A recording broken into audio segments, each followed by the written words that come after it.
பார்வதிபதையே ஹர ஹர மகாதேவா. என்னாடுடைய சிவனே போற்றி, என் நாட்டவர்க்கும் இறைவா போற்றி. சித் சபேஷா சிவசிதம்பரம் நம சிவகாமியை ஜெகதம்பிகே. திருச்சிற்றம்பலம். பேசும் பொருளுக்கு இலக்கிதமாம் பெற்றிறந்த மாசில் மணியின் மணி வார்த்தை பேசி பெருந்துறையே என்று பிறப்பறுத்தேன் நல்ல மருந்தினடி என் மனத்தை வைத்து எழ்களின்றி இமையவர் கோனை ஈசனை வழிபாடு செய்வாள் போல் உள்ளத்து உள்கி உகந்து உமையினங்கை வழிபடச் சென்று நின்றவா கண்டு வெள்ளங்காட்டி வெருட்டிட அஞ்சி வெறுவி ஓடி தழுவ வெளிப்பட்ட கள்ளக்கம்பனை எங்கள் பிரானை காண கண்ணடியேன் பெற்றவாறே. மதிவளரு சடைமுடி மன்றுளாரை முன் துதிசையும் நாயன்மார் தூய சொன்மலர் பொதிநலன் முகர்தரு புனிதர் பேரவை விதிமுறை உலகினில் விளங்கி வெல்கவே. திருச்சிற்றம்பலம். பெரியோர்களே, ஆசிரியர் பெருமானார் மாதவ சிவஞான முனிவருடைய காஞ்சி புராணம், அதன்கண் திருநகரப்படலம் 97 பாடல்கள் பார்த்திருக்கின்றோம். நகரத்தினுடைய சிறப்பு, வீதிகளின் அழகு, அங்கு அமைந்திருக்கின்ற வீடுகள், அந்த வீடுகளிலே இருக்கின்ற பெண்டிர் சிறுவர்கள் என்று தொடர்ந்து வர்ணித்துக் கொண்டு வருகின்றார். 98வது பாடலை தொடங்குவோம். மணிப்புலம் புன்சிறார் விடுக்கும் வான் படம் தனித்தொரும் விடுந்தொரும் தனிந்து நீழ்வன கணிப்பரு நந்தி நட்டு உயிர்ப்பின் காற்றிடை பனிப்பகை முன்னுழல் பரிசு காட்டுமே. சிறுவர்கள் காற்றாடி விட்டு விளையாடுகின்றார்கள். வான் படம் என்று கூறுகின்றார். வானத்திலே பறக்கின்ற படம் அப்படி என்றால் துணி. படம் என்ற வடமொழி சொல்லுக்கு துணி என்பது பொருள். மெல்லிய துணி. காற்றாடி என்பது மென்மையாக பறக்கும் வகையிலே குறுக்கே அந்த மூங்கில் அல்லது பிரம்பு கொடுத்து அமைக்கப்பட்ட துணி, அதான் வான் படம். அதனை யார் பறக்க விடுகின்றார்கள்? அது ஒரு விளையாட்டு. மணிப்புலம் பூன்சிறார், நவமணிகளும் இவற்றால் ஆகிய ஆபரணங்களை அணிந்திருக்கின்ற சிறுவர்கள், அவர்கள் வானத்திலே பறக்க விடுகின்ற அந்த காற்றாடி, அதனை எவ்வாறு பறக்க விட்டு விளையாடுவார்கள் என்று கேட்டால், உயரத்திலே செல்லுவதற்கு அந்த படத்தினை கட்டியிருக்கின்ற கயிறு, காற்றிலே அது தானாக மிதக்கும் தன்மை கொண்டது.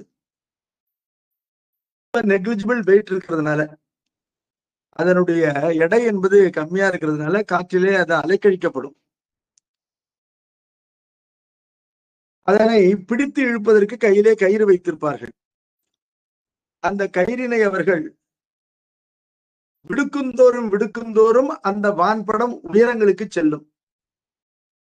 கயிற்றினுடைய நீளத்தினை குறைத்து தங்கள் கையிலே சுற்றி கொண்டு அதனை இழுக்குந்தோறும் அதனை தனித்தல் என்று கூறுகின்றார். தனித்தல் என்றால் குறைத்தல், கயிற்றின் நீளத்தினை குறைத்தல். அவ்வாறு குறைக்குந்தோறும் அந்த பட்டம் அது என்ன பண்ணும், வானத்திலிருந்து பூமி நோக்கி வரும். இதுதான் அவர்கள் பட்டம் விட்டு விளையாடுவது. இதை பார்ப்பதற்கு எப்படி இருக்கா? இதே புராணத்துல தழுவ குழைந்த படலத்துல ஏகம்பநாதரை சுற்றி இருக்கின்ற பல லிங்க திருமேனிகளை பற்றி விவரிக்கின்றார்.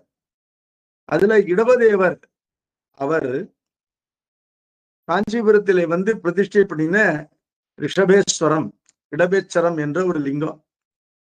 அவர் கருடனை துன்புறுத்திய அந்த செயல், அதற்கு பிராயச்சித்தமாக காஞ்சிபுரத்திலே வந்து பெருமானுடைய லிங்கத்தினை பிரதிஷ்டை செய்து பூசித்தார். அதென்ன கருடனை துன்புறுத்தியதுன்னு கேட்டா, கைலாயத்திலே இறைவனை தரிசிக்க திருமாலும் கருடனும் வந்திருக்கிறார்கள். அப்பொழுது கருடன் கொஞ்சம் செருக்கோடு காணப்பட்டாராம். கருடனுடைய செருக்கினை அடக்குவதற்காக ரிஷபதேவர் என்ன செய்தாரா, அவருடைய மூச்சுக்காற்றிலே அவரை அலைக்கழித்தாராம். அதாவது காற்றிலே பறக்கக்கூடிய தன்மை கொண்டது கருடன். சூறாவளி காற்றையும் பொருட்படுத்தாது தன்னுடைய பெரிய இறக்கைகளை அடித்துக் கொண்டு மிக உயர்ந்த உயரங்களுக்கு பறக்கக்கூடியது கருடன் என்று பார்க்கின்றோம். அந்த கருடனை தன்னுடைய மூச்சுக்காற்றினாலே சுவாசத்தினை உள்வாங்கும் பொழுது அதனை தன்பால் ஈர்த்தும், சுவாசத்தினை வெளியிடும் பொழுது அதனை மிகுந்த நீண்ட தொலைவிற்கு செலுத்தி அதனை துன்புறுத்தியும், இவ்வாறு தன்னுடைய மூச்சுக்காற்றிலே அதனை அகப்படச் செய்து அதனை இழுத்தும் தொலைத்தும் அலைக்கழித்து அதற்கு உடம்பிலே நோவினை உண்டாக்கினார். அதனுடைய செருக்கினையும் அடக்கினார் ரிஷபதேவர். அதற்கு பிராயச்சித்தமாக காஞ்சிபுரத்திலே ரிஷபேஸ்வரம் என்ற இடத்திலே தன்னுடைய பெயரினாலே லிங்க திருமேனியை நிறுவி வழிபட்டார் என்பது இதே புராணத்திலே பின்னால் வருகின்ற செய்தி. அதனை முன்னால் இங்கு குறிப்பாக உணர்த்துகின்றார். இந்த பசங்க பட்டம் விடும் பொழுது அதனை விடுத்தும் பிடித்து இழுத்தும் விடுகின்ற செய்கை என்பது கைலாயத்திலே முன்னொரு காலத்திலே கணிப்பரும் நந்தி, அதாவது இன்ன தன்மையர் என்று முடிவு செய்ய முடியாத அந்த நந்தி என்பது இங்கு ரிஷபத்தை குறிக்கின்றது. நந்தி என்பது அதிகார நந்தியை குறிக்கவில்லை. நந்தி என்ற பெயர் இறைவனுக்கும் உண்டு, அதிகார நந்திக்கும் உண்டு, உலக வழக்கத்திலே ரிஷபதேவருக்கும் உண்டு. அந்த பெயருக்கு பொருள் என்னன்னு கேட்டா ஆனந்தமே வடிவாக இருப்பவர் என்பது பொருள், இன்ப வடிவினன் என்பது பொருள். அது பேர்நந்தி என்று சொல்லப்படுகின்ற பிருகன் நந்தி, பெரிய நந்தி ஆகின்ற இறைவனுக்கும் அந்த பெயர் உண்டு. சிலாதமுனிவருடைய திருமகனாக திருவையாற்றிலே அவதாரம் செய்த சைவ சித்தாந்த முதல் குறவராகின்ற அதிகார நந்தியம் பெருமான் கைலாயத்தினுடைய தெற்கு வாயிலே காவல் புரிகின்ற அந்த முதல் தேவர் என்று சொல்லப்படுபவர் பெருந்தேவர், அவரையும் அது குறிக்கும். பான்மை வழக்காக ரிஷபதேவரையும் அது குறிக்கும். இங்க அந்த பான்மை வழக்கினை கையிலே கொள்கின்றார். கணிப்பரும் நந்தி, தன்மையன் என்று அறிய உண்ணாத நந்தி, நெட்டுயிர்ப்பு என்றால் பெருமூச்சு, அந்த பெருமூச்சாகின்ற காற்றின் இடையிலே அகப்பட்டு பனிப்பகை, பணம் என்றால் படம், பனி என்றால் படத்தை கொண்டது பாம்பு, பாம்பிற்கு பகையா இருப்பது கருடன், ஆகவே பனிப்பகை என்றால் கருடன்.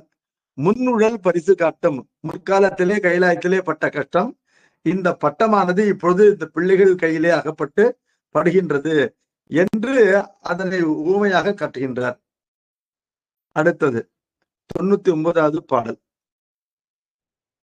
பாடமேல் சிறுமகார் விடுக்கும் வன்படம் பாடல் சால் இரு சுடர் தம்மை பற்றுவான் நாடின திரிதரு நாகம் என்னவும் ஆடுவ விசும்பிடை அமரர் நோக்கவே. இந்த பிள்ளைகள்லாம் வீதியில் இருந்து கொண்டும் பட்டங்களை விடுவார்கள், தங்கள் வீட்டு மாடிகளில் இருந்து கொண்டும் பட்டங்களை விடுவார்கள். மாடியில இருந்து கொண்டு இந்த சிறிய ஆண் பிள்ளைகள் பட்டம் விடுக்கின்றார்கள். அது உயரத்திற்கு செல்கின்றது, வானத்திலே நீந்துகின்றது. அது வாளுடைய பட்டம். அது உயரத்திலே பறக்கும் பொழுது அந்த பட்டம் சிறிதாக காணப்படும். பூமியிலிருந்து பார்க்கும் பொழுது சிறிய வடிவத்தை கொள்ளும், மிக உயர்ந்த விண்ணுலகத்திலிருந்து காணப்படும் பொழுதும் தாழ்ந்திருக்கின்ற அந்த விசும்பிலே காணப்படுகின்றதுனால, விசும்பு என்பது மண்ணிற்கும் விண்ணிற்கும் இடைப்பட்ட பகுதி. இதனை அப்பர் பெருமானுடைய தாண்டகத்தினால் நம்ம அறியலாம். விசும்பு வேறு விண் வேறு என்று ஒரே பாடலில் வைத்தவர் பெரிய திருத்தாண்டகத்திலே காட்டுகின்றார். அதனால விசும்பு என்பது அந்தரிக்ஷம், அதாவது விண்ணிற்கும் மண்ணிற்கும் இடைப்பட்ட பகுதி. அந்த விசும்பிலே இந்த பட்டங்கள் நீண்ட வாளோடு குறுகிய முகத்தோடு பறக்கின்றன. பறக்கும் பொழுது அது பார்ப்பவருக்கு விண்ணிலிருந்து பார்த்தாலும் மண்ணிலிருந்து பார்த்தாலும் பாம்புகளை போல காட்சி தரும். ராகு கேது என்ற 2 பாம்புகளை போல அந்த பட்டங்கள் காட்சி தருகின்றன. இது பாடல் சால் இரு சுடர் என்றால் பெருமைக்குரிய சந்திர சூரியர்களாகின்ற 2 ஒளிகள். அந்த ஒளிகளை பற்றுவதற்காக விரைகின்ற ராகு கேது என்று சொல்லப்படுகின்ற பாம்பு கிரகங்கள், உபகிரகங்கள் என்று சொல்லப்படுகின்ற பாம்புகள், அவை விண்ணிலே ஆடிக்கொண்டே சென்று இந்த இரு சுடர்களையும் பற்றுமா. அவ்வாறு அவை இரு சுடர்களை பற்றுவதற்கு ஆடிக்கொண்டே நெருங்குவதை போன்ற காட்சி, அந்த காட்சியை தேவர்களும் பார்க்கின்றார்கள். என்று இந்த பாடலானது கூறுகின்றது. அடுத்தது 100வது பாடல். அட்டிலில் குய்ப்புகை அணங்கனார் குழல் குழற்கு இட்டிடும் அகிர்புகை மகத்து எழும்புகை முட்டிமேல் பரந்தெங்கும் வைத்ததோர்கிலார் வட்டவான் செழும்புகை வண்ணவென்பரே. வானத்தை புகை வண்ணம் கொண்டது, தூம்ர வர்ணம் கொண்டது என்று சாத்திரங்கள் கூறும். வானத்திற்கு நிறம் புகை வண்ணம், வானத்திற்கு வடிவம் வட்டம். இவையெல்லாம் நம்ம உண்மை விளக்கம் அந்த சைவ சித்தாந்த நூலிலே படித்திருக்கிறோம். இது தொன்று தொட்டு எல்லா சாத்திரங்களுக்கும் பொதுவாக உள்ள விஷயங்கள். உலகம் ஏன் வானத்தை புகை வண்ணம் கொண்டது என்று கூறுகின்றது என்று இங்கு ஒரு தற்குறிப்பேற்றம் செய்கின்றார். காஞ்சிபுரத்துல எப்பொழுதும் 3 விதமான புகைகள் சென்று வானத்தை அடர்ந்து கொண்டே இருக்கின்றன. அது என்னன்னா, எல்லார் வீட்டிலும் சமயக்கட்டில் இருந்து நல்ல அறுசுவை உணவு தாளிக்கின்ற புகையானது பறந்து விண்ணிலே சென்று அடர்கின்றது.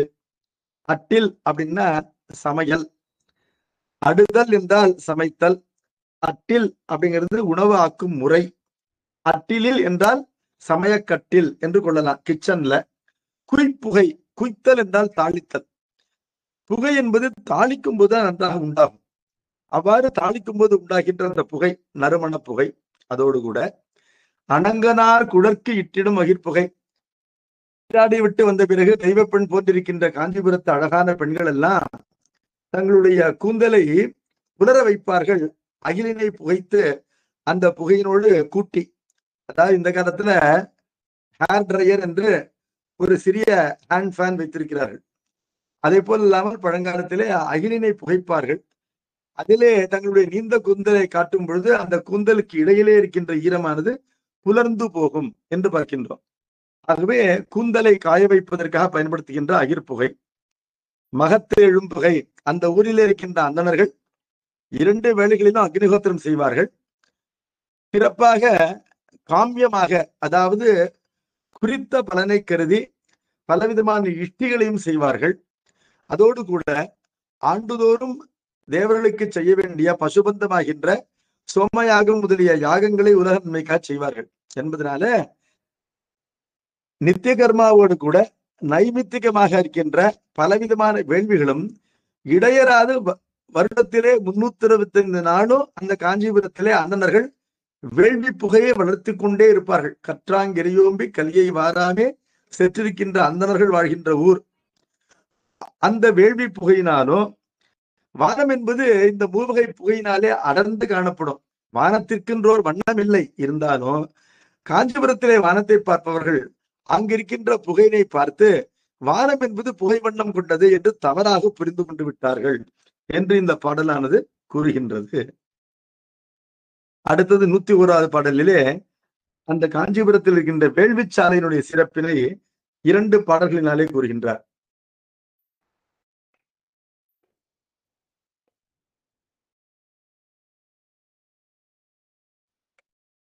இந்திரன் ஊர்தி இங்கு எய்தி தன்முடி சுந்தரம் சிதைதர துதையச் சீரி தன் மந்திர புகையினால் வலாரி ஊரெழில் சிந்திடச் செய்வ சீர் வேள்விச்சாலையே.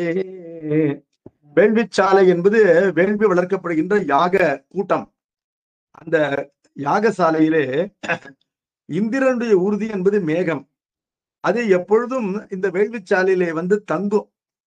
அதனால வேள்விச்சாலையினுடைய அழகான அந்த விதானம் மேற்கூரை என்பது மேகங்களால் மூடப்பட்டிருக்கும். வேள்வி எங்கு இடைவிடாது எழுந்து கொண்டிருக்கின்றதோ அந்த இடத்திலே மழை பொழிந்து கொண்டே இருக்கும் என்பது நம்முடைய நம்பிக்கை. அது நம்முடைய அனுபவமான உண்மையும் கூட.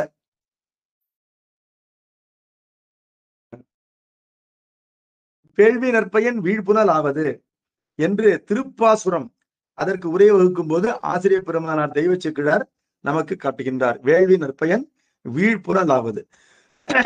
அந்த வீழ்புனல் வேள்வியின் பயனாகவும் அந்த வேள்வியை இயற்றுபவர்கள் அந்தணர்களாகவும் அந்த வேள்விக்கு உரிய வசதிகளை செய்து கொடுத்து காப்பவர்கள் அரசர்களாகவும் அந்த வேள்விக்கு உரிய பாலினை கொடுத்து உதவுவது ஆனினமாக இருப்பதனாலையும் உலகிலே அறம் என்பது வேள்வியினால் விழுகின்ற வீழ்புனலை நம்பியே இருக்கின்றது.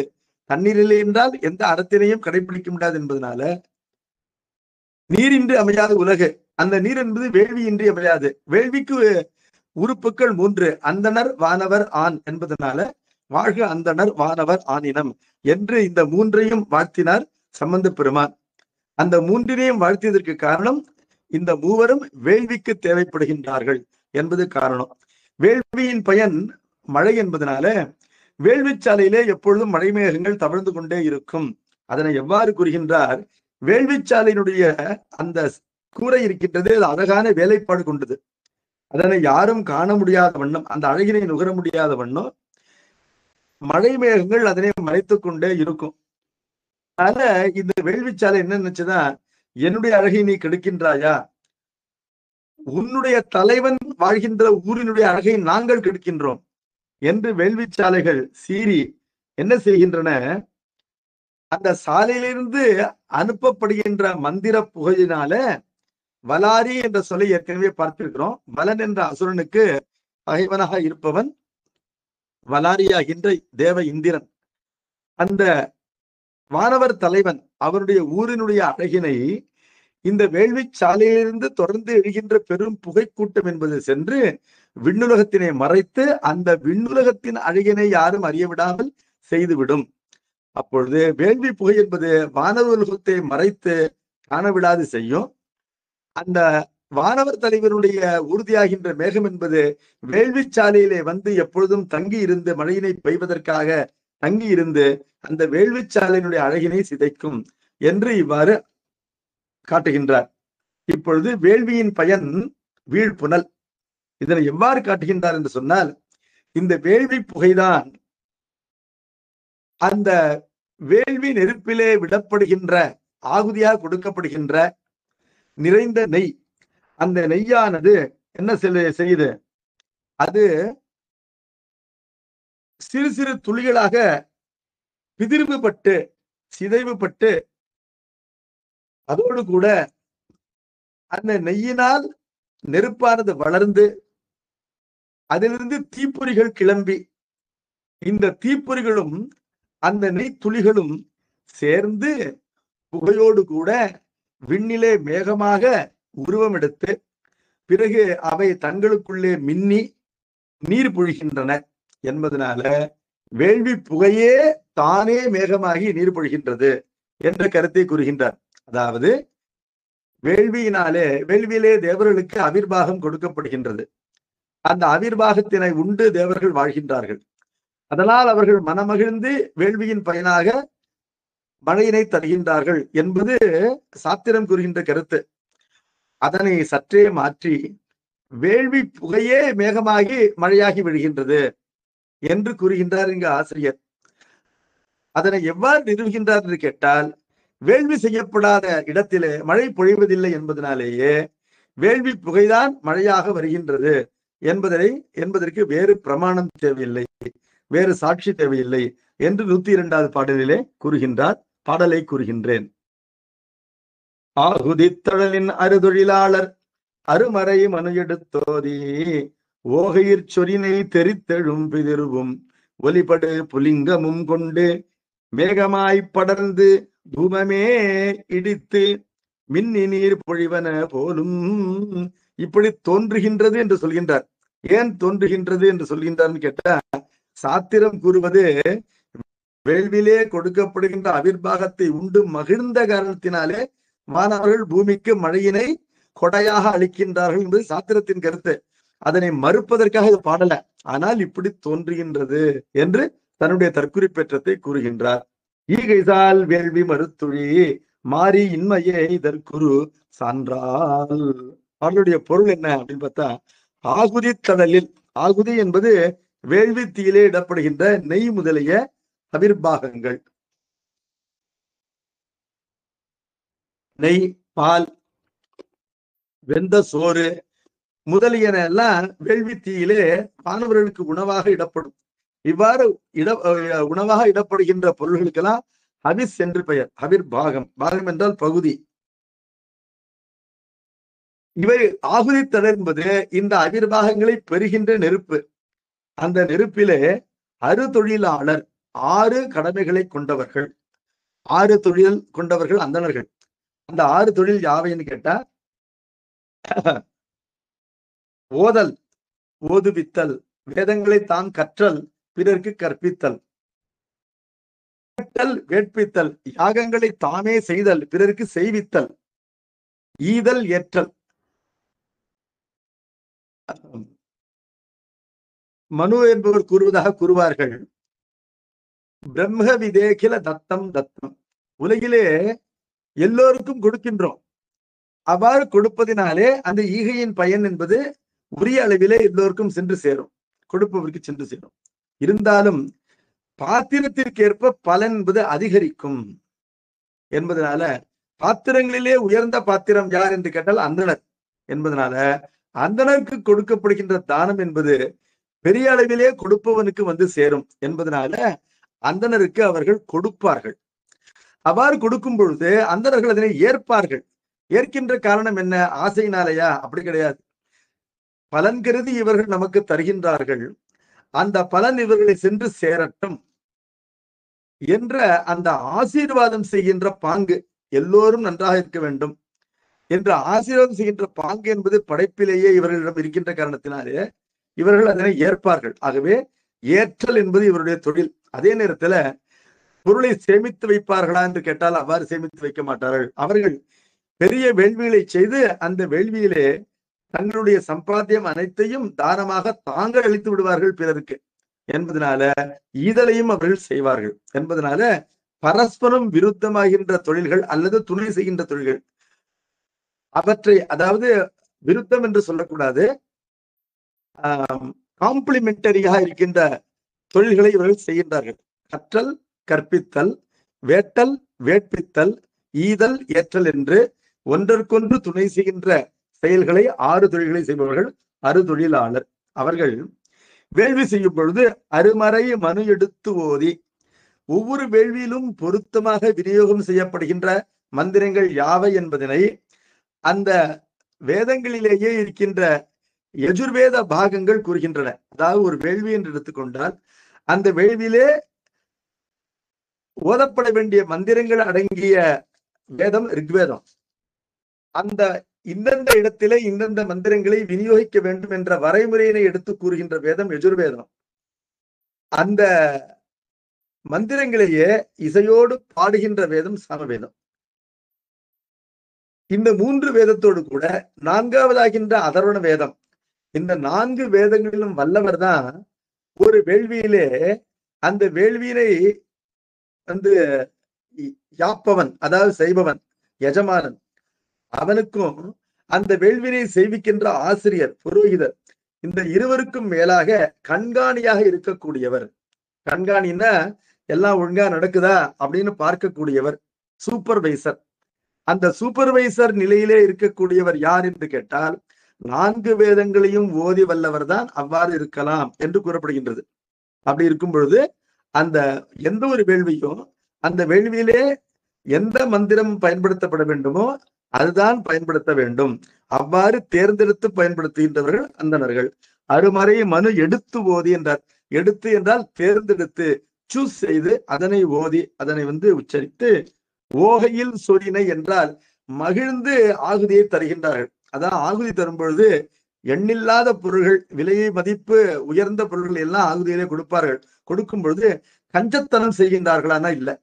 அந்தணர்கள் மனமு தேவர்கள் வாழ வேண்டும் என்ற எண்ணத்திலே சந்தோஷமாக வேள்விகளை செய்வார்கள். அவ்வாறு மனம் சுருங்காது விரிந்து மகிழ்ச்சியோடு செய்யப்படுகின்ற வேள்விகளுக்குத்தான் நல்ல பயன் விளையும். அதையே இங்கு ஆசிரியர் குறிப்பினால் உணர்த்துகின்றார். ஓகை என்றால் உள்ள மகிழ்ச்சி. ஓகையில் சொறி நெய், அந்த நெய் என்ன செய்தா தெரித்தெழும் பிதிர்வும், அது நெருப்பிலே விழுகின்றது. விழும் பொழுது முழுவதும் எரிந்து போவதில்லை, அதுல ஒரு சிறு பகுதி தெரித்து அந்த நீர்த்தன்மை இருக்கின்றது, லிக்விட் நேச்சர் இருக்கின்றது, அது நெய்யாகவே இருக்கின்றது. அதுவும் ஒலிபடு புலிங்கமும் கொண்டு வேள்வி யாக்கும் பொழுது அந்த நெருப்பு ஒலி செய்து கொண்டே பற்றி எரியும். சடப்பட்ட பட்டக்கட என்று அந்த ஒலி மிகும். அந்த ஒலியோடு கூடிய புலிங்கம் என்றால் தீப்பொறி. அந்த நெருப்பு பொறிகளும் நெய்யினுடைய பிதிர்வுகளும், அதாவது துளிகளும், இவை இரண்டும் சேர்ந்து எழுந்து செல்லும். எங்கு? அந்தரிக்ஷத்திலே, விசும்பிலே எழுந்து செல்லும். அதைத்தான் மேகம் என்று கூறுகின்றோம். அவை மேகமாய் படர்ந்த தூமமே, அந்த புகையே இடித்து, இப்பொழுது தீப்பொறிகளோடு கூடிய நெய் இருக்கின்றது, அதுதான் புகையாகின்றது. அது என்ன பண்ணுது? அது இடிக்கின்றது, அது மின்னுகின்றது. இடித்து மின்னி நீர் பொழிவன போலும். இவ்வாறு இந்த வேள்வியே மழையாகி பொழிகின்றது என்று தோன்றுகின்றது என்று சொல்கின்றார். தோன்றுகின்றது என்று சொல்வதனால இதை நீங்கள் ஏற்க வேண்டும் என்பது இல்லை என்பது பொருள். ஆனால் அதற்கு என்ன சான்று கூறுகின்றார்னா, வேள்வி செய்யவில்லை என்றால் மழை வருவதில்லை என்பதனால வேள்வியே மழையாகின்றது என்று கொள்ளலாம் என்று கூறுகின்றார். வேள்வியே மழையாகின்றது என்று கொள்வது ஒரு மரபு. அதனை இங்கு காட்டுகின்றார். வேள்வியினால் மகிழ்ந்த தேவர்கள் மண்ணுலகத்தாருக்கு தங்களுடைய அருட்கொடையாக மழை பொழிகின்றார்கள் என்று கூறப்பட்டாலும், வேள்வி செய்யப்படா நிலையிலே மழை கிட்டவில்லை என்பதனால வேள்விதான் மழையாகின்றது என்று கொள்வதிலே குற்றமில்லை என்று இங்கு ஆசிரியர் கருதுகின்றார் என்பது தெளிவாகின்றது. இப்படி இருக்கும். அடுத்தது காஞ்சிபுரத்திலே அந்தணர்கள் வாழ்கின்ற தெருக்களை பற்றி கூறுகின்றார்.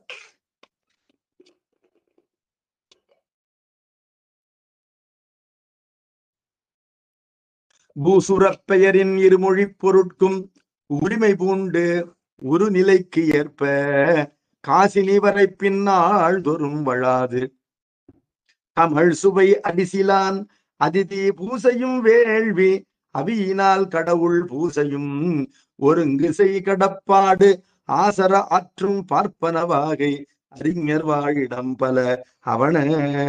அவன என்றால் அங்கு இருக்கின்றன. அவன் அங்கு, உள்ளன என்ற பி என்ற வர்பு. அவன அங்கு இருக்கின்றன, காணப்படுவன. அந்தனர் வீதியிலே அந்தனர் வீடுகள் காணப்படுகின்றன. வீடுகளிலே யார் வாழ்கின்றார்கள்? அந்தனர்கள் வாழ்கின்றார்கள். அவர்கள் பார்ப்பன வாகையோடு வாழ்கின்றார்கள். அந்தனருக்குரிய வெற்றியோடு வாழ்கின்றார்கள், பெருமிதத்தோடு வாழ்கின்றார்கள். என சில இடங்களிலே அந்தனர்களை இழித்தும் படித்தும் துன்புறுத்துகின்றார்கள். அது பெரும் பாவம். ஆனால் உலகம் படைக்கப்படுகின்ற நாள்கள், தொன்று தொற்ற நாள்களில் இருந்து சிவனிந்தை, அந்தனர் நிந்தை, வேத நிந்தை என்ற பாவமானது இருக்கு.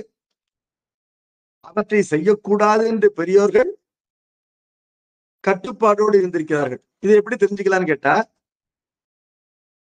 கரையும் கடலும் மலையும் என்ற தன்னுடைய தேவார பதிகத்திலே நம்பியாரூரர் தியாகராஜ பெருமான் அவரை தரிசிப்பதற்கு முன்பாக தில்லை அம்பலக்கூத்தனுடைய வழிகாட்டுதலின்படி, ஏவலின்படி, ஆணையின்படி முதல் முறையாக திருவாரூருக்கு வருகின்றார். வரும்பொழுது தேவாசிரிய மண்டபத்தில் இருக்கின்ற அடியார் பெருமக்களை வணங்கி, உங்கள் பெருமான் என்னை ஏற்றுக்கொள்வாரா என்று ஒரு பதியம் பாடுகின்றார். அதிலே தன்னுடைய கிரெடிட்ஸ், டெபிட்ஸ், பிளஸ் மைனஸ் இரண்டையும் கூறுகின்றார். கலந்து படுகின்ற பதிகத்திலே வேதியர் தம்மை வெகுளேன் வெகுண்டவர்க்கும் துணை ஆகேன் என்று கூறுகின்றார். அந்தணர்களை நான் சினக்க மாட்டேன், அந்தணர்களை வேறு சிலர் சினக்கின்றார்கள், துன்புறுத்துகின்றார்கள் என்று சொன்னால் அவர்களுக்கு பக்க பலமாகவும் இருக்க மாட்டேன் என்று கூறுகின்றார். இது தன்னுடைய நல்லொழுக்கத்தை அவர் பறைசாற்றுவதாகும். அவ்வாறு அந்தணர்கள் அச்சமின்றி இருக்கின்றார்கள் இங்கு காஞ்சிபுரத்துல என்பதனால பார்ப்பன வாகை என்று சொன்னார். வாகை என்றால் வெற்றி. பார்ப்பனர்கள் பெருமிதத்தோடு வாழ்கின்றார்கள் அந்த காஞ்சிபுரத்துல. அவர்களுக்கு பூசுரர் என்று ஒரு பெயர் உண்டு, நிலத்தேவர்.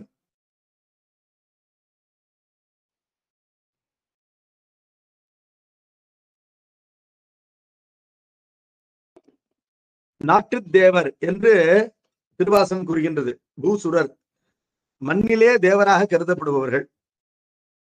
அவர்களாலும் பரமசிவத்தை அறிய முடியாது. அதை சொல்றார். ஆட்டு தேவர்தம் விதியொழித்து அன்பால் ஐயனே என்று உன் அருள் வழி இருப்பேன், நாட்டு தேவரும் நாடரும் பொருளே நாதனே உன்னை பிரிவுரா அருளை காட்டி தேவனின் கடலினை காட்டி காய மாயத்தை கழித்தருள் செய்யாய், சேட்டை தேவர்தம் தேவர் பிரானே திருப்பெருந்துறை மேவிய சிவனே என்பதனால நாட்டுத்தேவரும் நாடரும் பொருள். நாட்டுத்தேவர் என்றால் அந்தணர்கள். அவர்களாலும் பெருமானை உள்ளவாறு அறிய முடியாது. என்ன காரணம்னா, அவர்களிலே பெரும்பாலோர் புராண வழக்கப்படி மூவரென்றே எம்பிரானும் எண்ணி விண்ணாண்டு மண்மேல் தேவரென்றே இருமாந்து என்ன பாவம் திரிந்தவரே என்று அதே திருவாசகத்தில் இன்னொரு இடத்துல சொன்னபடி பிரம்ம விஷ்ணு மகேஸ்வரர்கள் என்ற வழக்கத்தினை கை கொண்டிருக்கிறார்கள். பரம்பொருளாய் என்ற கடவுள் படைத்து காத்தளிக்கும் மூவரிலே ஒருவன் என்ற பிழைப்பட்ட கருத்தினை அந்தனிலே ஒரு சிலர் கை கொண்டிருக்கின்றார்கள். அவ்வாறு கை கொண்டு இவர்கள் திரிகின்றார்களே, பூமியிலே தேவரென்று தம்மை இருமாந்து திரிகின்றார்களே என்று அவர்கள் செய்கின்ற பிழையினை அவர்களுக்கு சுட்டிக்காட்டி அவர்கள் தலையிலே ஒரு குட்டு போட்டு வைத்திருக்கிறார். இந்த காரணத்தினால்தான் அவர்களால் பெருமானை உள்ளவாறு அறிய முடியவில்லை. நாட்டுத்தேவரும் நாடரும் பொருள். இருந்தாலும் நாட்டுத்தேவர் என்ற பெருமை அவர்களுக்கு உண்டு. பூசுரர் அப்படின்னார்.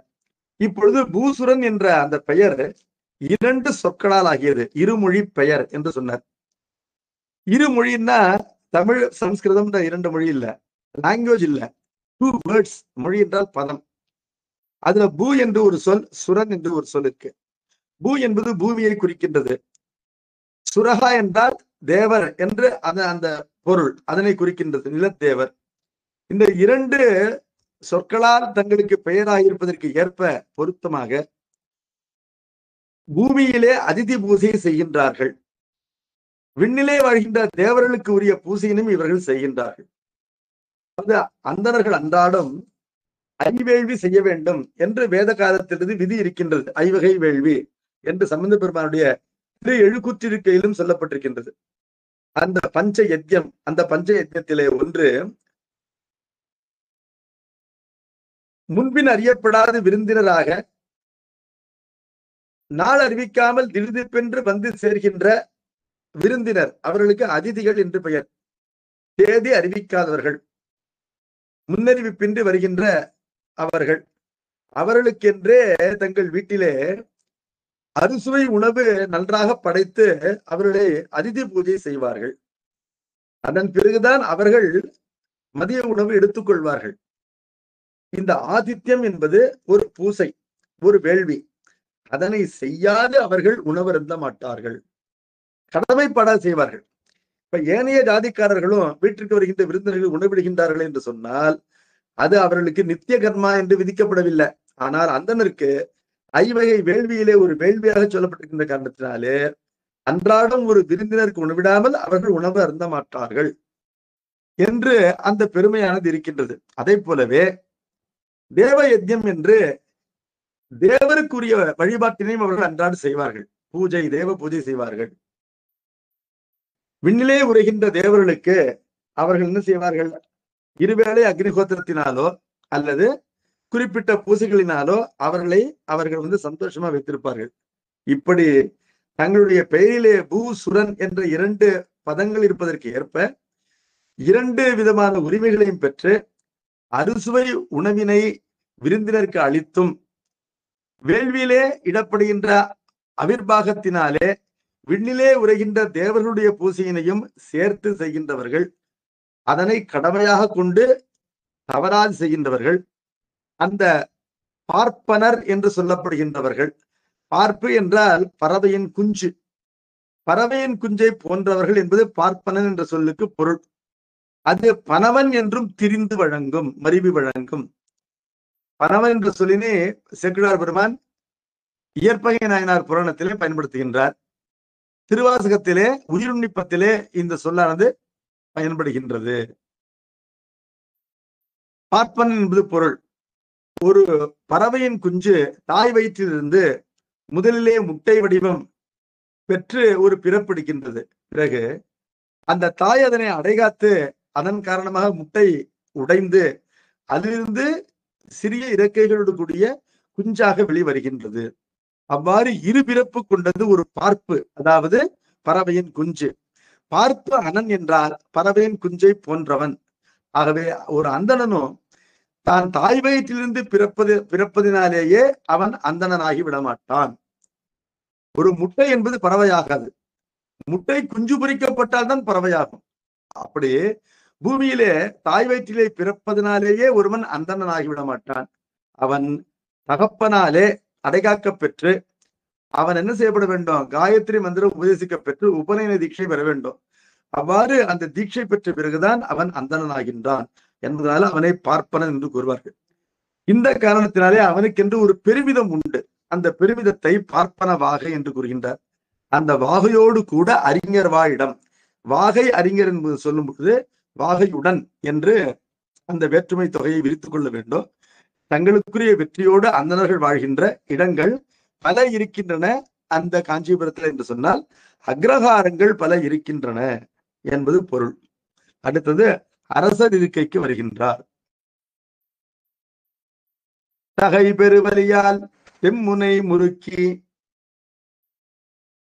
காவல் சாகாடு உகைத்தெங்கும் திகிரி ஒன்று ரொட்டி முறையுளி செங்கோல் செலுத்துனர் கள்வர் மற்றுயிர்கள் பகைவர் தாம் தமர் என்று இவ்வையின் எய்தும் பயம் தடுத்து உலகெல்லாம் புறக்கும் மிகு புகழ் படைத்த அரசியல் வாழ்க்கை வீரர் வாழிடம் பல அவன. தகைபெரு வலியால் என்றால் தங்களுடைய பிறப்பிற்கு ஏற்ற தகுதி, அந்த தகுதிக்குரிய ஆற்றல். ஒரு க்ஷத்திரியனுக்கு தேகபலம் என்பது அதிகரித்து இருக்கும். 4 வகை ஜாதிகளிலே உடல் வலி என்பது யாருக்கு அதிகமா இருக்கும்னா க்ஷத்திரியனுக்கு இருக்கும். ஏன்னா தன்னுடைய எடையை விட அதிகமான எடை கொண்ட ஒரு வாளினை கையிலே தாங்கி போரிடுகின்ற ஆற்றல் ஒரு வீரனுக்கு இருக்க வேண்டும் என்று கருதப்படுகின்றது. ஆகவே அப்படிப்பட்ட தகைபெரு வலி கொண்டவர். ஆற்றல் காரணமாகவே தெம்முனை முறுக்கி என்று சொன்னார். தெம் என்ற சொற்கள் பகை என்பதை குறிக்கின்ற சொற்கள். முனை என்றால் வார் ஃப்ரண்ட். அப்ப பகைவர்களோடு போரிடுகின்ற அந்த போர் முனையிலே முறுக்கி என்றால் அவர்களை வென்று அழித்து என்பது பொருள். காவல் சாகாடு உகைத்து எங்கும் தங்களுடைய ராஜ்யம் முழுவதும் நாடு முழுவதும் காவல் சாகாடு என்று சொன்னால் அரசியலாகின்ற சகடம். காவல் என்றால் காத்தல், ராஜாங்கம், கவர்மெண்ட் என்பது சொல்லலாம். காவல் என்றால் போலீஸ் இல்ல, இங்க கவர்மெண்ட், அரசியல். சாகாடு என்றால் சகடம். சகடம் என்றால் உருளை. அந்த என்ன உருளை? ஒரு வண்டி சக்கரம், அதே போன்ற உருளை. அப்ப government machinery should not stop for even a second. ஒரு க்ஷண நேரம் கூட அந்த அரசாங்க மிஷினரி என்பது நிற்காமல் இடைவிடாது ஓடிக்கொண்டே இருக்க வேண்டும். அதனை உறுதி செய்பவர்களாக இந்த க்ஷத்திரியர்கள் இருப்பார்கள், அரசர் இருப்பார்கள். உகைத்து என்றால் செலுத்தி, எங்கும் என்றால் எங்கும் என்பது அது இடப்பெயர் காலத்திற்கு வரும் என்ற இலக்கணப்படி எங்கும் என்பது எப்பொழுதும் என்ற பொருளிலே வருகின்றது. இந்த காவற்சாகாடு என்று சொல்லப்படுகின்ற கவர்மெண்ட் மிஷினரி அது எப்பொழுதும் இயங்கும் வண்ணம் அவர்கள் பார்த்துக் கொள்கின்றார்கள். அவ்வாறு திகிரி ஒன்று உருட்டி அரசியல் ஆணை என்ற ஆக்ஞா சக்கரம், ஆர்டர், அதாவது அரசன் ஆணையிட்டால் உலகம் அதற்கு அடங்கும், அது எதிர்த்து பேசாது. உலகமானது எதிர்த்து புரட்சி செய்தல், புரொட்டஸ்ட் பண்றது, சட்டத்தை மீறுதல் என்பதெல்லாம் நிகழாவண்ணம் அந்த திகிரியானது உருட்டப்பட வேண்டும். ஆணை என்பது எவ்வாறு செலுத்தப்பட வேண்டும் என்றால் எல்லாவர்களுக்கு இன்பம் தரும் வண்ணம், எதிர்ப்புகளுக்கு இடம் தராத வண்ணமும் இருக்க வேண்டும். வேண்டுமென்றே எதிர்ப்பினை கிளப்பவர்களுக்கு உடைந்து போகாமல், அதனால் சட்டம் ஒழுங்கு கெட்டு போகாமல் பாதுகாக்கும் வண்ணமும் அந்த ஆணை சக்கரம் என்பது செலுத்தப்பட வேண்டும். அவ்வாறு அந்த திகிரினை உருட்டி, முறையுளி என்றால் உளி என்பது 3ஆம் வேற்றுமை பொருளை தருகின்ற ஒரு இடைச்சொல் என்று கூறப்படுகின்றது. முறையுளி என்றால் முறையால் என்றால் சட்டப்படி. அரசன் எவ்வாறு ஆட்சி செய்கின்றான் என்று சொன்னால் அரசன் இட்டப்படி ஆட்சி செய்ய மாட்டான், அரசன் சட்டப்படி ஆட்சி செய்வான். அரசனும் ரூல்ஸை ஃபாலோ பண்ணணும் என்பதனால முறையுளி. செங்கோல் செலுத்துனர். செங்கோல் என்பது ஒரு மன்னன் அரசியல் சட்டத்தின்படி அரசினை நடத்துகின்றான் என்று சொன்னால் அவன் அடையாளமாக கையிலே தாங்கியிருக்கின்ற கோல் செங்கோல் என்று கருதப்படும். அதாவது நிமிர்ந்து நிற்கின்ற கோல், வளையாத கோல் என்று கருதப்படும். மாறாக அவன் தன் இஷ்டப்படி தனக்கு வேண்டியவர்க்கென்று ஒரு சட்டம், வேண்டாதவர்க்கென்று ஒரு சிறைவாசம் என்று இவ்வாறு அவன் செயல்பட்டால் அந்த கோல் வளைவதாக கருதப்படும். அது கொடுங்கோல் என்று சொல்லப்படும். கொடுங்கோல் மன்னன் என்பவன் தனக்கு பிடித்ததை எல்லாம் செய்பவன். செங்கோல் மன்னன் என்பவன் சட்டப்படி நடப்பவன், பழிக்கு அஞ்சுபவன். ஒரு பாண்டியன் பழிக்கு அஞ்சினான் என்று பார்க்கின்றோம். பழிக்கு அஞ்சின படலம் என்று திருவிழாப்படத்திலே பார்க்கின்றோம். அதாவது முறை தவறி ஒரு தீர்ப்பு தருவதற்கு அவன் அஞ்சினான். ஆகவே அவருடைய கோல் என்பது செங்கோல். ஆனால் நெடுஞ்செழியன் கண்ணகி விஷயத்திலே குற்றம் புரிந்தான். தீர விசாரிக்காமல் கோவலனை அவன் கொன்று போட்டான் என்பதனால அவனுடைய கோல் என்பது வளைந்தது. அவன் கொடுங்கோலனாக ஆகிவிட்டான் என்று பார்க்கின்றோம். இப்பொழுது செங்கோல் செலுத்துபவராக இந்த காஞ்சிபுரத்தில் இருக்கின்ற அரசர் இருக்கின்றார்கள். இது என்னையா காஞ்சிபுரத்துல ஏகப்பட்ட அரசர்கள் இருக்கின்றார்களா, அரசர்கள் என்று சொல்கிறீர்களே அப்படின்னு கேட்டா, அரசன் ஒருவன் தான். ஆனால் அந்த அரச குலத்திலே பிறந்த அனைவருக்கும் அரசர் என்றே பெயர். அவர்கள் கத்திரியர்கள். அவர்கள் எல்லாம் வீரர்கள். வீரர்கள் என்றால் இல்லையா, அது ஒரு ஜாதியான நிச்சயமா ஒரு ஜாதி தான். எப்படி சொல்லலாம்னு கேட்டா, இன்றைக்கு நம்முடைய அனுபவத்துல பார்க்கிறோம், ஒரு அன்டோல்டு சீக்ரெட், வெளியிலே சொல்லப்படாத ஒரு ரகசியம் இருக்கு. அது என்ன அப்படின்னு கேட்டா, பொதுவாக நம்முடைய இராணுவத்துல ஆள் எடுக்கணும்னு சொன்னா இவ்வளவு உயரம், இவ்வளவு எடை, இவ்வளவு வலிமை, மூச்சு இழுத்து விட்டா அந்த மார்பை இவ்வளவு இன்ச்சு விரிய வேண்டும், கண் பார்வை நன்றாக இருக்க வேண்டும். இதெல்லாம் டெஸ்ட், பிசிக்கல் ஃபிட்னஸ் இருக்கு. அதை தவிர ஓரளவு கல்வி அறிவு இருக்க வேண்டும், பொது அறிவு இருக்க வேண்டும். அந்த ஐக்யூ டெஸ்டும் இருக்கு. இப்பொழுது இதெல்லாம் பாஸ் பண்ணாதான் நம்முடைய இராணுவத்துல முப்படைகளிலே சேர முடியும். இருந்தாலும் ராஜஸ்தான்ல இருக்கிற சில கிராமங்கள்ல ஒரு சில குடும்பங்களில் இருந்தும், நேபாளத்தில் இருக்கிற ஒரு சில குடும்பங்களில் இருந்தும் யார் எப்பொழுது இந்திய இராணுவத்திற்கு வேலை தேடி அவர்கள் மனு போட்டாலும் உடனேயே அவருடைய மனு ஏற்கப்பட்டு அவர்களுக்கு பணி கிடைக்கும், பணி அமர்த்தப்படுவார்கள். என்ன காரணம் அப்படின்னு கேட்டா, அந்த குடும்பங்கள் எல்லாம் தொன்று தொட்டு தாத்தா சண்டை போட்டு செத்து போயிருப்பாரு, தகப்பன் சண்டை போட்டு செத்து போயிருப்பான். இந்த பாட்டி என்ன பண்ணும், தன்னுடைய பேரனை 18 வயசு ஆயிடுச்சா, நீ இராணுவத்துல சேர்ந்துக்க, நீ மனு போடு, வேலையில சேர்ந்துக்கன்னு சொல்லும். அதாவது அதான் க்ஷத்திரியர்கள், வீரர்கள். அதாவது அவர்கள் வயதாகி நோய்வாய்ப்பட்டு இறப்பதை விரும்புவதில்லை. வீரம் என்பது ஒரு குணம். அது சாவினை கண்டு அஞ்சாது அறத்திற்காக உழைத்து உயிர் விடுவதை விரும்புகின்ற பண்பு. நாட்டிற்காகவும் தர்மத்திற்காகவும் உயிர் துறக்க வேண்டும். நம்முடைய மரணத்திற்கு அஞ்சக்கூடாத எள்ளளவும்.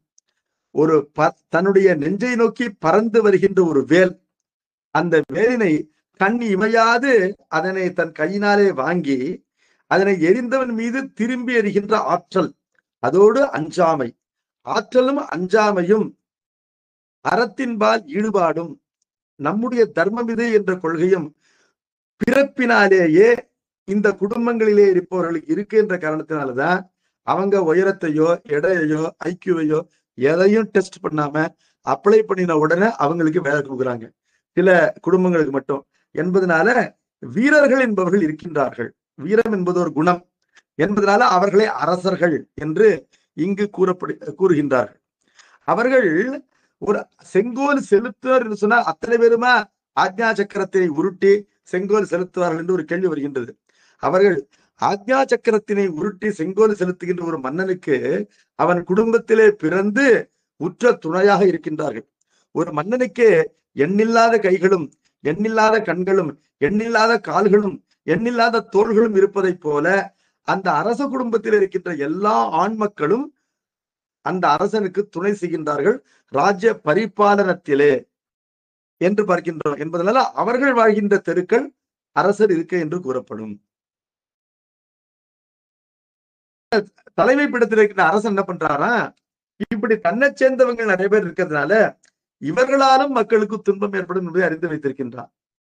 முதலிலே உலக மக்களுக்கு துன்பம் எப்படியெல்லாம் ஏற்படும் என்பதனை நமக்கு மனுநீதி கண்ட சோழ புராணத்துல செட்டியார் பெருமான் குறிக்கின்றார்.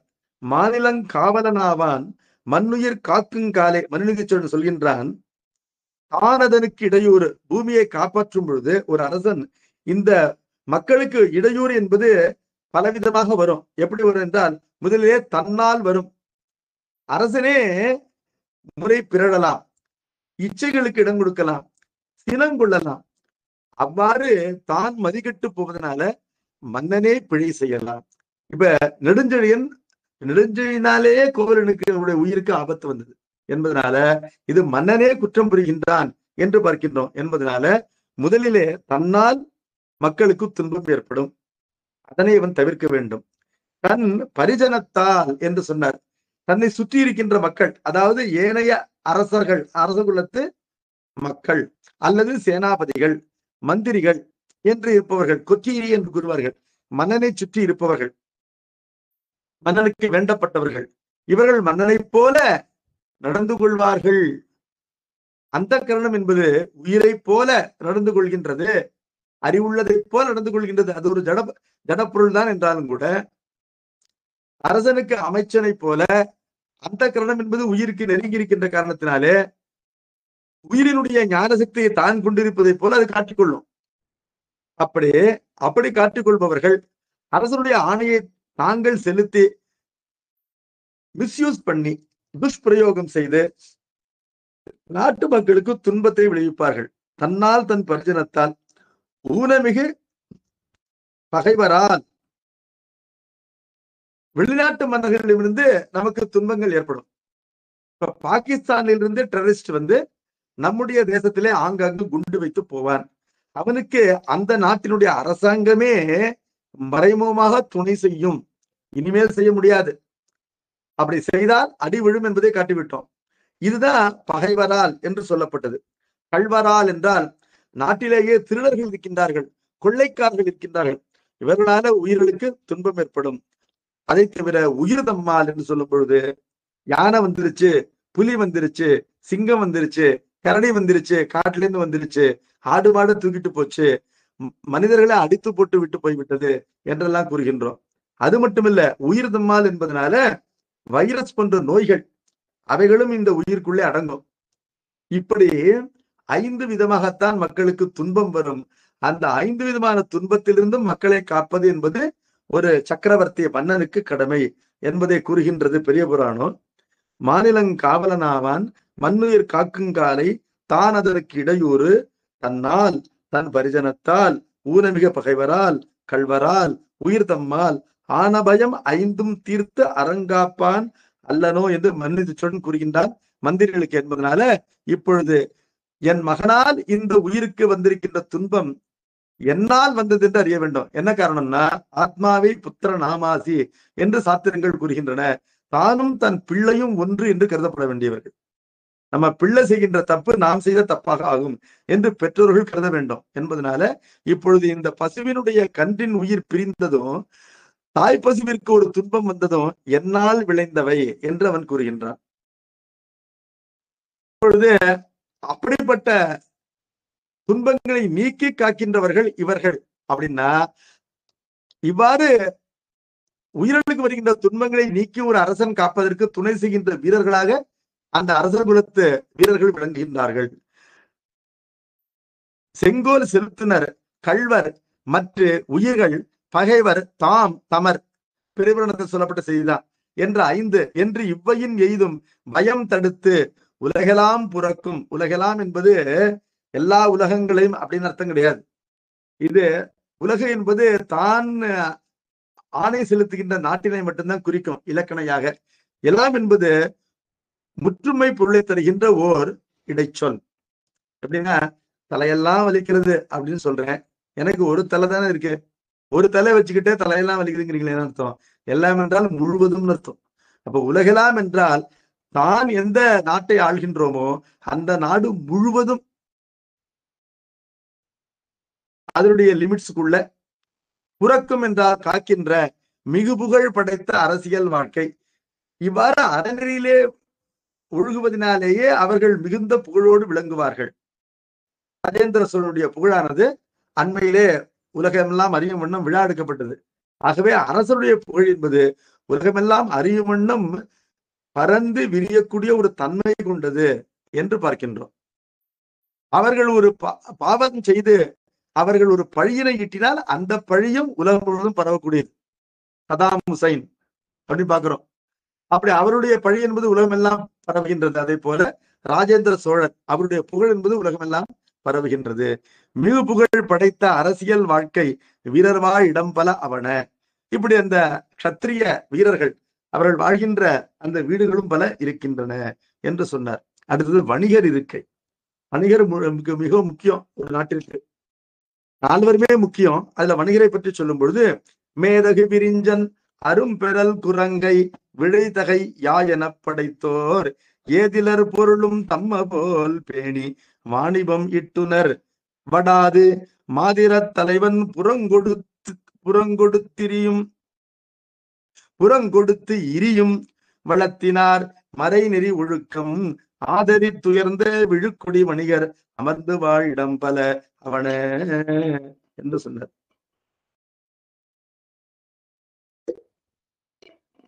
மேதகு விரிஞ்சன். விரிஞ்சன் என்றால் பிரம்மதேவன். மேதகு என்றால் பெருமைக்குரிய மேன்மையாகின்ற தகுதி படைத்த. பிரம்மதேவனுடைய அரும்பெறல் குரங்கை என்றால் பிரம்மதேவன் என்பவன் விராட் புருஷன். படைக்கப்பட்ட உலகத்தையே தன் மேனியாக கொண்டவன். அவன்தான் ஹிரண்ய கர்ப்பன் என்று சொல்லப்படுகின்ற பிரம்மதேவன். அவன் முப்பெரும் தெய்வங்களிலே ஒருவன். அவனுடைய குரங்கை என்றால் துடை. அந்த துடையினை தாயாக கொண்டு பிறந்தவர்கள் இந்த வணிகர்கள். புருஷ சுத்தம் என்ற இடத்தில உலகினை படைத்த கடவுள், முழு முதற் கடவுள் பிரம்மதேவன் வடிவத்திலேயும் பரமன் தான் இருக்கின்றான். அதனை நட்டபாடை பெண் சிவபுரம் தேவாரத்தினால் நம்ம அறியலாம். பிரம்மதேவன் வடிவத்திலே வழிபடுகின்றவர்கள் இந்த பயனை பெறுவார்கள். அரிதியில் அமர்கின்ற அறிவடிவத்திலே வழிபடுபவர்கள் இந்த பயனை அடைவார்கள் என்றெல்லாம் சம்பந்த பெருமான் பாடுகின்றார். அப்பொழுது அந்த விராட் ஸ்வரூபனாக இருக்கின்ற அந்த கடவுள் இருக்கின்றானே, அவருடைய முகத்திலிருந்து அந்தணர்களும் அவருடைய தோளிலிருந்து அரசர்களும் அந்த பிரம்மதேவனுடைய துடையில் இருந்து வணிகர்களும் அவருடைய திருவடிகளில் இருந்து வேளாளர்களும் தோன்றியதாக இருக்கு. பிராமணோஸ்ய முகமாசீத் பாகுராஜன்ய கிருதகா ஊரு ததஸ்யத்வைஷ்யா பத்யாகும் சூத்ரோ அஜாயதா என்ற அந்த மந்திரத்தினாலே இந்த உண்மையானது சொல்லப்பட்டிருக்கு. இப்பொழுது வணிகர் எங்கு தோன்றினார்கள்? பிரம்மதேவனுடைய அழகான விரும்பத்தக்க அந்த துடை பகுதியிலிருந்து அந்த துடையை தங்களுடைய தாயாக கொண்டு படைக்கப்பட்டவர்கள். அவர்களுடைய தர்ம புத்தி என்னன்னா, அவர்கிட்ட உங்க பணம் 10 ரூபாய் கொடுத்துட்டு போறீங்கன்னா தங்கள் பணம் போல அதை பார்த்து கொள்வார்கள் அப்படின்னு அர்த்தம். ஒரு 10 ரூபாவே தான் நான் வச்சிருப்பேன். அது டிப்ரிஷியேட் ஆகி 10 நாள் கழிச்சு அதுக்கு 5 ரூபாய் தான் வேல்யூ. ஆனால் என்னுடைய 10 ரூபாவையே ஒரு வணிகரிடம் கொடுத்து வைத்திருந்தேன் என்று சொன்னால் அவன் அறவழியிலே நிற்கின்ற வணிகன் என்பதனால அவன் தன்னுடைய பணத்தை பெருக்குவதை போல இதனை பெருக்கி 10 நாள் கழிச்சு நான் போய் கேட்கும் பொழுது அந்த 10 ரூபாவா 12 ரூபாவா எனக்கு கொடுத்துருவார். என்னால் செய்ய முடியாது, அவர் செய்து எனக்கு தருவார். அப்பொழுது அவர் பணத்திற்குரிய மதிப்பினை தருகின்றார். நம்முடைய பணத்தை தான் காக்க வேண்டும், வளர்க்க வேண்டும் என்ற எண்ணம் இல்லாமல் செல்வம் என்பது வளர்க்கத்தக்கது என்ற உயர்ந்த நோக்கம் கொண்டவர். ஒரு உழவன் என்பவன் தானியம் என்பது வளர்க்கத்தக்கது என்ற எண்ணத்தை கொண்டிருக்கின்றான். வேதங்களே அவ்வாறு கூறுகின்றன. சொல்லும் பொழுது அன்னம் பகு குர்வீதா என்று வேதம் கூறுகின்றது. Make more food. நமக்கு தேவையான உணவை மட்டும் நாம் தயாரித்தால் போதாது. குஷனாக இன்னும் ஒரு 6 மாதம், ஒரு வருடத்திற்கு ஒரு நிலநடுக்கமோ ஒரு சுனாமியோ ஒரு பஞ்சமோ இவையெல்லாம் ஏற்பட்டாலும் உயிர்கள் உண்ணத்தக்க அளவிலே எதிர்காலத்திற்கும் தேவையாக சேமித்து வைக்கத்தக்க அளவிலே தானியங்கள் உண்டாக்கப்பட்டு சேமிக்கப்பட வேண்டும். அதைத்தான் வேதம் கூறும்பொழுது அன்னம் பகு குர்வீதா. தேவைக்கு மேல அன்னத்தினை நாம் வளர்த்து சேமித்து வைக்க வேண்டும். அதுபோல money and money is worth என்று சொல்வார்கள். செல்வத்தையும் சேர்த்து வைக்க வேண்டும், அதிகரித்து வைக்க வேண்டும், செல்வத்தையும் வளர்க்க வேண்டும். அப்ப செல்வத்தை வளர்த்தல் என்பது எல்லாராலும் முடியாது, அது வணிகரால் மட்டும்தான் முடியும். அவர்கள் செல்வத்தை தங்கள் செல்வம் என்றோ பிற செல்வம் என்றோ பாகுபாடு செய்யாமல் தங்கள் செல்வம் போலவே ஏனையருடைய செல்வத்தையும் வளர்த்து வைத்து அந்த பிறருடைய பொருளுக்கு ஆசைப்படாமல் அவர்கள் பொருளை அவர்கள் வசமே வளர்த்து கொடுப்பார்கள். இது எவ்வளவு பெரிய செயல்! அந்த ஒரு தர்மத்தை அவர்கள் செய்கின்றார்கள். ஏதிலர் பொருளும் நம்ம போல் பேணி, அதாவது பேங்கிங் செய்கிறார்கள் அப்படின்னு வச்சுக்கலாம். வாணிபம் ஈட்டுனர், ஆனால் அவர்கள் வணிகம் செய்கின்றார்கள். பொருள் கொடுத்து பொருள் பெறுவார்கள் அல்லது பொருள் கொடுத்து பணம் பெறுவார்கள். அவ்வாறு பெறும் பொழுது அவர்கள் அந்த அறவழியிலே நிற்பார்கள். அது எப்படி குறிப்பால் சொல்கிறார்னா, கொள்வதும் மிகை கொள்ளாது, கொடுப்பதும் குறைபடாது. கன்சிடரேஷன் என்பது கொள்வது. தாங்கள் அளிக்கின்ற பொருளுக்கு விலையாக ஒரு பொருளையோ பணத்தையோ பெறுகின்றார்கள். பெறும் பொழுது அதிக விலையினை பெற மாட்டார்கள். ஒரு ரீசனபிள் மார்ஜின் தான் அவர்கள் ஆசைப்படுவார்கள். நியாயப்படி, சட்டப்படி சின்ன மார்ஜின், ஒரு லாபத்தை விரும்புவார்கள். அவர்கள் இவ்வாறு அறவழியிலே நிற்கின்ற காரணத்தினாலே அவர்கள் நிறைய வாணிகம் செய்து அந்த டேர்ன் ஓவர் அதிகமாக வாணிகம் செய்வதனால அவர்கள் பெரும் செல்வத்தை ஈட்டுவார்களே அல்லாமல் அடித்து பிடித்து யாரிடமும் அதிகமான அந்த லாபத்தை எதிர்பார்க்க மாட்டார்கள் என்பதனால கொள்வதும் மிகை கொள்ளாது. சரி, கொள்வது மிகை கொள்ள மாட்டார்கள், ஓவர் பிரைசிங் கிடையாது. ஆனால் அவர்கள் பொருளை தரும்பொழுது ஏமாற்றி விடுவார்கள். பல பேர் அவ்வாறு செய்யறாங்க இல்லையா? எடை குறைத்து கொடுப்பார்கள், தரம் தாழ்ந்த பொருளை கொடுத்து விடுவார்கள் என்று இருப்பார்கள் சொன்னா, காஞ்சிபுரத்தில் இருக்கின்ற அறவழி வந்த வணிகர்கள் அந்த பாவத்தை செய்ய மாட்டார்கள் என்பதனால கொடுப்பதும் குறைபடாது, எந்த குறையுமின்றி கொடுப்பார்கள். அதாவது எடை குறையாது, தரம் குறையாது. அவர் நல்ல பொருளையே அதிக எடையோடு கொடுப்பார்கள். அப்படியே அவர்கள் டேர்ன் ஓவர்னால, அதிக வியாபாரம் செய்வதனால ஈட்டிய செல்வம் என்பது வடக்கு திசைக்கு தலைவனாக இருக்கின்ற குபேரனை இவர்களை பார்த்து அஞ்சு புறமுதுகிட்டு ஓடும் வண்ணம் செய்கின்றதாம். காஞ்சிபுரத்துக்கு பார்த்தா குபேரனுக்கு ஷேம் ஆயிடுது. நம்ம விட பணக்காரங்கள்லாம் இந்த காஞ்சிபுரத்துல இருக்காங்க, நாம் இனிமே இங்க தைரியமா வர முடியாதுன்னு சொல்லி அவர் என்ன பண்றாரு, புறமுதுகிட்டு ஓடிவிடுகின்றார் தன்னுடைய ஊருக்கே என்று கூறப்படுகின்றது. வடாது மாதிரம், மாதிரம் என்றால் திசை, வடாது என்பது வட என்ற சொல்லினுடைய ஒரு திரிவு. வடதிசைக்கு தலைவனாகின்ற அந்த குபேரன் புறம் கொடுத்து இரியும் என்றால் முதுகு கட்டி கொண்டு ஓடுகின்ற வளத்தினால் செல்வத்தை கொண்டவர்கள் மறைநெறி ஒழுக்கம் ஆதரித்து வேத நெறிப்படி வாழ்வார்கள். வணிகர்கள் எந்த நெறிப்படி வாழ்கின்றார்கள்? நால்வருமே வேத நெறிப்படி தான் வாழ்கின்றார்கள். அந்தனர், அரசர், வணிகர், வேளாளர் ஆகின்ற நால்வருமே வேத நெறிப்படி வாழ்கின்றவர்கள் தான். மறைநெறி ஒழுக்கம் ஆதரித்து அதனை கடைபிடித்து உயர்ந்த விழுக்குடி வணிகர், பெருமைக்குரிய அந்த குலத்திலே தோன்றிய வணிகர் அமர்ந்து வாழ் இடம் பல அவன, அவர்கள் இருக்கின்ற இடங்களும் பல இருக்கின்றன அந்த காஞ்சிபுரத்திலே என்று பார்க்கின்றோம். அடுத்தது வேளாளர் இருக்கை. வேளாளர் என்றால் இரக்கம் கொண்டவர்கள், உபகாரிகள் என்பது பொருள்.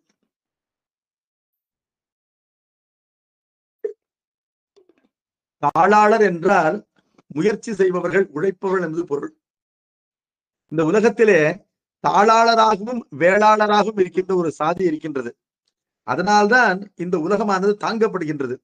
அவர்கள்தான் உழவர்கள் என்று சொல்லப்படுபவர்கள். வடமொழியில சூத்திரர்கள் என்று சொல்லப்படுகிறார்கள். அந்த சொல்லினை ஓரிடத்திலே சேக்கிழார் பெருமான் பயன்படுத்துவார். இளையான்குடி மரணரை பற்றி கூறும் பொழுது, அம்பொன்னீடிய அம்பலத்தினில் ஆடுவார் அடி சூடுவார், தம்பிரான் அடிமை திறத்துயர் சால்பின் மேன்மை தரித்துள்ளார், நம்பு வாய்மையின் நீடு சூத்திர நற்குலம் செய் தவத்தினால் இம்பர் ஞானம் விளக்கினார் இளையான் குடிப்பதி மாறனார். நம்பு வாய்மை என்றால் இவருடைய வாய்மையை எல்லோரும் நம்பலாம். இந்த வேளாளர்கள் ஒரு வாக்கு கொடுத்தார்கள் என்று சொன்னால் தவற மாட்டார்கள். ஏன்னா வேதம் என்பது பொய் என்பதற்கு விளக்கம் தருகின்றது. பொய் என்பது என்ன? காக்கா கருப்புன்னு சொல்வது உண்மையும் கிடையாது, காக்கா வெளுப்புன்னு சொல்றது பொய்யும் கிடையாது. அப்ப பொய் என்பது என்ன, உண்மை என்பது என்னன்னு கேட்கும் பொழுது, ஒருவருக்கு ஒரு காரியத்தை செய்து தருகின்றேன் என்று ஒத்துக்கொண்ட பிறகு அதிலிருந்து மாறுவது என்பது பொய். ஓமிதி சத்தியம் ந இதி அனிருத்தம் என்று ரிக்வேதம் கூறுகின்றது. அப்பொழுது சொல் மாறாமை என்பதுதான் வாய்மை. அடிப்படையில சொன்ன சொல்ல காப்பாற்ற வேண்டும், அதுதான் வாய்மை, அடிப்படை வாய்மை என்று பார்க்கின்றோம். அது யாரிடத்திலே சிறந்து விளங்கும் என்று சொன்னால் இந்த 4வது வருணத்தாராக இருக்கின்ற இவர்களை பற்றி சொல்லும்போது நம்பு வாய்மையின் நீடு என்றால் நிலைத்த புகழை கொண்ட சூத்திர நற்குலம், சூத்திரன் என்று சொல்லப்படுகின்ற நல்ல குலம், புண்ணிய குலம் என்று கூறுகின்றார். இந்த வடமொழி சொல்லுக்கு என்ன பொருள்னு கேட்டா சுச்சம் திராவயீதி இது சுத்ரக, பிறருடைய துன்பத்தை உடனே போக்குபவன் என்பது பொருள். மற்றவங்க கஷ்டப்படுறத பார்த்தா இவர்களுக்கு பொறுத்துக்க மாட்டார்கள்.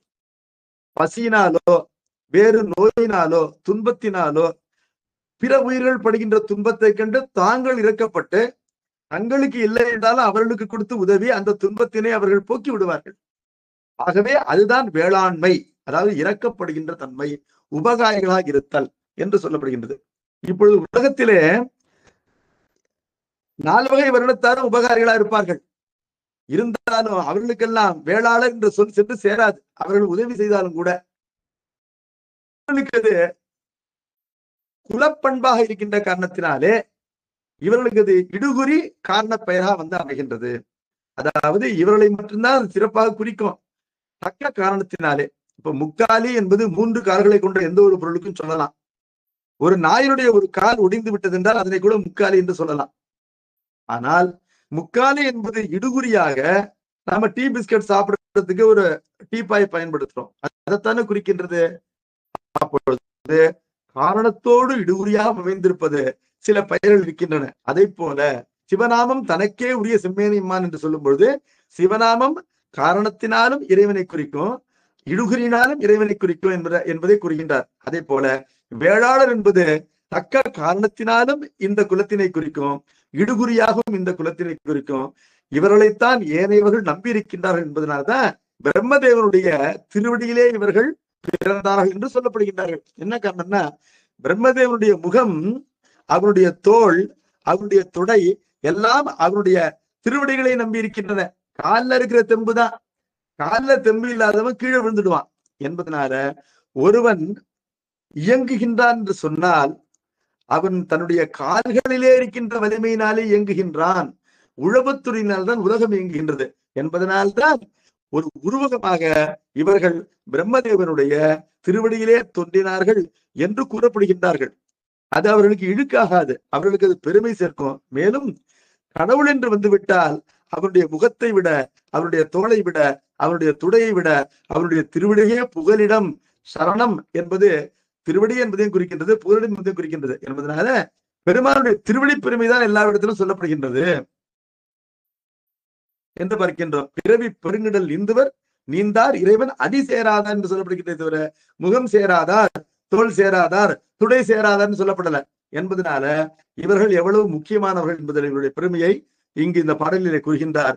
முருகுயிர்த்து அலர்ந்த மலரவன் தனாது முகமுதல் உறுப்பெலாம் தாங்கி சரணமென்றுரைக்கும் உறுப்பினில் தோன்றி சாற்றும் அம்முக முதல் உறுப்பின் வரும் ஒரு மூவர் தங்களை உழவின் வன்மையால் நிலை பெறத் தாங்கும் உரிய வேளாண்மை புண்ட பேர் தமக்கே உடையவர் இடம்பல அவன. பாட்டினுடைய பொருளை நான் உங்களுக்கு முன்னாடியே சொல்லிட்டேன், இப்ப அதை விரிச்சு சொல்றேன். முருகுயிர்த்து அலர்ந்த மலரவன் என்றால் தேனினை சிந்தி மலர்கின்ற, தேனையும் மகரந்தையும் நல்ல நறுமணத்தையும் பரப்பிக்கொண்டே மலர்கின்ற அந்த நிரம்ப இதழ்களை கொண்ட தாமரை மலர் மீது அமர்ந்திருக்கின்ற பிரம்மதேவனுடைய தனாது என்றால் தனது முகமுதல் உறுப்பெல்லாம், அவனுடைய முகம் முதலிய ஏனைய உறுப்புகளை எல்லாம் தாங்குகின்ற சரணம் திருவடிகள் என்று உரைக்கும் உறுப்பினில் தோன்றி, அந்த திருவடியிலே தோன்றி சாற்றும் முகமுதல் உறுப்பின் வருமொரு மூவர் தங்களை, அந்த முகமுதலிய உறுப்புகளிலே தோன்றுகின்ற அந்தணர், அரசர், வணிகராகிய மூவரையும் உழவின் வன்மையால் நிலைபெற தாங்குகின்ற தங்களுடைய உழவுத்தினுடைய வளப்பத்தினாலே அவர்கள் உயிர் வாழும் வண்ணம் தாங்குகின்ற பெருமையினை கொண்ட வேளாண்மை புண்ட பேர் என்றால் வேளாண்மையினாலே வேளாண் என்ற பெயர் வந்திருக்கு.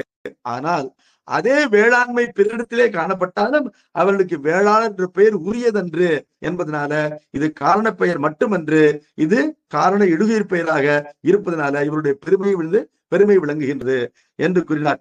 இந்த பெயருக்கு இவர்களே உரியவர்கள். அப்படி வேளாளர் என்று சிறப்பாக சொல்லக்கூடிய அந்த பெருமக்கள் வாழ்கின்ற இடங்களும் பல அந்த ஊரிலே இருக்கின்றன என்று சொன்னார்.